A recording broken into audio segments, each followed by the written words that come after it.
One of the stupidest things happening on the internet right now is also unfortunately important to you, to me, and to democracy. If you got a healthy distance from social media, there's a chance that you've missed this. But if you're chronically online, you've probably seen a feud unfolding. In one corner, Elon Musk, the Earth's wealthiest person. Musk bought Twitter last year, and since then it's devolved, losing users, ad revenue, and general functionality. The illusion that Twitter provided a town square forum for discussion has long dried up. But as flawed as it was, Twitter did become an important outlet for journalists and governments to get out information and for people around the world to engage with what they needed to know. In the other corner in this feud is Mark Zuckerberg, the founder of Facebook, Meta, and now a new app called Threads. It's a text-based social media platform apparently built to rival Twitter. Threads is breaking records with its rapid ascension. More than 100 million new users joined in its first week on the market. And what strikes me is that social media users seem so happy to have an alternative to the crumbling remains of Twitter that perhaps they've forgotten who we're running back to. Facebook and Meta has one of the worst track records of any social media company when it comes to disinformation, and it had real-life impacts. A study of social media use leading up to the 2020 election showed that conspiracy theories about election fraud got more than 6 times the engagement that real news stories about election coverage got on Facebook. These two billionaires have been in an ongoing digital battle, throwing insults that I haven't heard since middle school. They've apparently agreed to a physical, real-life cage fight, and most recently, Musk challenged Zuckerberg to a different kind of contest that I'm not going to read out loud. Joining me now are the two guys I want to talk to most about this. A senior reporter for NBC News, Ben Collins, and Roger McNamee, co-founder of Elevation Partners. He was a former advisor to Mark Zuckerberg. He's the author of the book Zucked, Waking Up to the Facebook Catastrophe.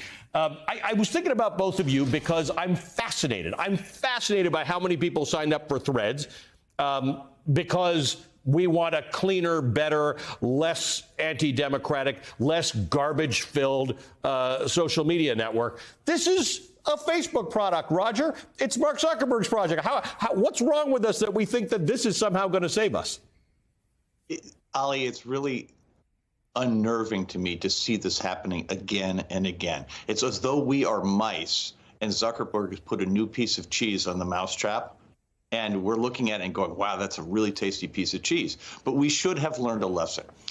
Internet platforms, not just Facebook, not just Instagram, which are owned by Meta, but also Google, YouTube, TikTok, have all rolled back all of the protections, which, by the way, were inadequate. But the protections they put in place in 2020 to protect democracy, all of that's been rolled back. There is no defense right now.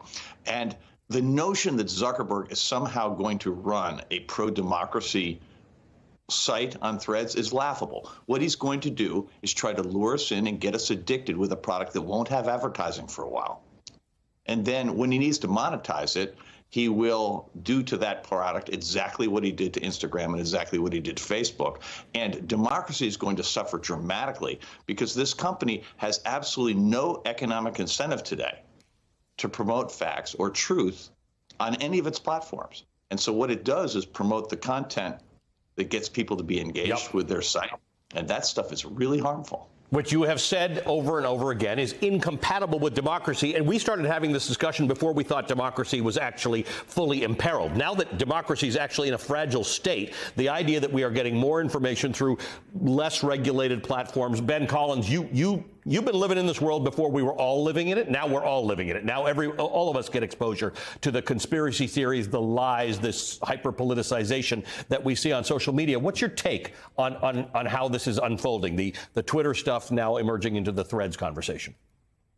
Yeah, Ali, what you said is right. There are no good guys in this sphere right now. There are less bad guys. Roger and I agree on this. This is exactly what's going to take place. People are going to come over. It's going to be a relatively ad-free, safer space than Twitter, right? And then over time, it'll start to develop into a place where it tries to sensationalize you and buy ads and all this stuff. I think the important thing to note here is that Twitter has devolved to the point where literal, Nazis and people who are white supremacists are getting paychecks from Elon Musk in a select program designed over the last week to pay those people back so they continue to reply with the most insidious and insane stuff on his platform. he is actively trying to tear down democracy. He's actively siding with anti-democratic forces. Facebook is not doing that right now. They're trying to sell ads. They're trying to get Wendy's on there. They're trying to get, like Old Navy and stuff onto their platform to pretend like they're people. Is that bad? Yeah, not great. I don't like it very much. I think it's kind of boring. But the difference is, the most important difference here is that you can actually shape this thing. We're at the start of something with that Threads thing. It's got 100 million people on it. It's not even available in the EU yet because they haven't really put the regulations in place. They haven't put the system in place to fit their regulations. If you constantly push back, if you constantly push back against Zuck and all of these people, if you say that this sort of thing is unacceptable, that we don't want white nationalists here, we don't want these anti-democratic forces here, you can actually make that change because they want to create an advertiser-friendly product. They will listen. They're not good guys. They're not trying to help you. They're trying to sell you stuff. And Elon Musk is trying to sell you a very grim reality, a very grim future of the world. Zuck is trying to sell you pizzas. And I think I'll take the pizzas. Roger, Ben makes an interesting point. Not approved in the EU yet because the EU actually takes this stuff seriously and attempts at some way to regulate it. When we talk about regulating, which we've talked about for a long time, the pushback I get from conservatives and libertarians is that the last thing I want is the government regulating speech on private platforms. So tell me again, now, you know I've had this discussion for years, but tell us again for the purpose of our audience, what the gold standard or what at least success looks like in trying to regulate the idea that, as Ben says, Nazis and hateful people are posting, or neo-Nazis and hateful people are getting paid money by the social media platforms to promote outrageous content. So, Ali, there are two core issues that we have to look at. One is consumer safety. A big part of the problem of these companies is they have no incentive to protect people from harm. And so as a consequence, you see products like Instagram, which Threads is part of Instagram, which was designed to generate envy in teenage girls. And there are some teenagers who are strong enough to use Instagram without problems. But for literally millions of young people, Instagram has been a source of psychological harm. That kind of thing is currently permissible. In fact, it's even encouraged by our economy. Wall Street has liked the earnings.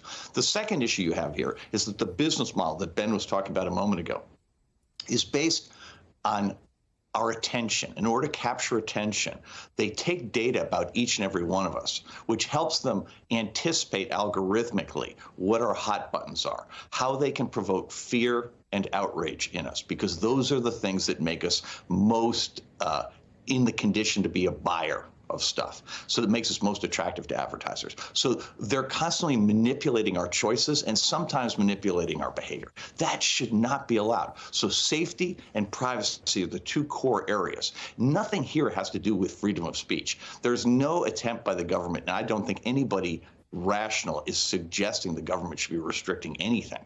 I think what they should be doing, though, is protecting consumers from harm, both in the form of direct safety and in the form of manipulation of our choices. That's got to be our focus. Ben, do you see that happening? Because I think I didn't have on my bingo card that Twitter was going to get crazier this year than it was, and it did. But Twitter, it's got negative cash flow. Its ad revenues have dropped by 50%. Reuters was reporting just as of yesterday. For the moment, the shift into the cesspool has not been lucrative for Twitter. Yeah, it can't sustain at this pace. And look, for years, Roger's known this too. The far right, people like Steve Bannon, people like Stephen Miller, they have pushed this idea of creating a parallel internet. And the idea that the parallel internet, if you get it big enough, can just take over the culture, and right-wing talking points, no matter how popular or unpopular they are, will be given even shrift in the culture war. That has largely, unfortunately, proven true to great cost, both for Twitter's bottom line and for regular people out there trying to preserve a democracy. They tried to do this by creating Truth Social and Getter and all these other things. And then they realized they just needed somebody to man up and just buy one of the major platforms. This is exactly what happened with Elon Musk and Twitter. Now they have their far-right talking points getting pushed into the mainstream in this way. But I also want to say one thing. There is, in fact, a massive censorship regime coming from the United States government right now. And it's this thing called the weaponization of the federal government subcommittee from the Judiciary Committee that Jim Jordan helms. He's bringing in, subpoenaing disinformation researchers all throughout the country, tying them up in these ridiculous, haranguing McCarthyist style congressional investigations that have nothing to do with reality. But they're stopping the study of disinformation at places like Stanford, University of Washington, even places like Harvard, because they believe that the disinformation industry, the people who are studying this stuff, are actually the bad guys. They are really, the United States government in this way is squelching speech. So the problem is actually the inverse. Hopefully, over time, people will start to realize who's actually getting silenced here. I could talk to you guys all day. I appreciate you both so much. NBC News senior reporter Ben Collins and Roger McNamee, a major Silicon Valley investor, co-founder of Elevation Partners and author of Zucked, Waking Up to the Facebook Catastrophe. We'll be right back.